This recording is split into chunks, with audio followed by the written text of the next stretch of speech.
So for the fashion segment of this unit, I chose to focus on specifically the 18th century, partly because I think it's interesting to look at, but also because something very important took place in French history during the 18th century.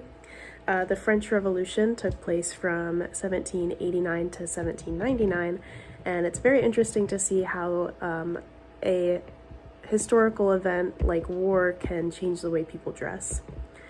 So earlier in the 18th century, it became popular among women to wear what's called a robe manteau, which literally translates to coat dress. A robe manteau is still a type of clothing today, but it looks very different.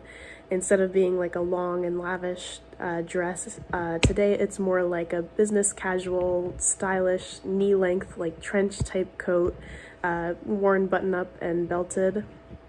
Also popular was the robe à la française, which is shown in the top image.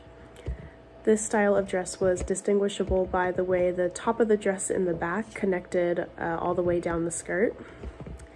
The Rococo period occurred during the 18th century, and this era of fashion can be characterized by the intricacy and richness of decoration on the clothes. Marie Antoinette was very influential of women's fashion during this time period. It was very common for rulers at the time to be very influential over what their subjects were. The image in the middle is a painting of her. She wore lots of heavily layered gowns in pastel colors with embroidery and ruffles. Marie Antoinette was the last queen of France before the French Revolution. After the French Revolution, women's fashion changed drastically.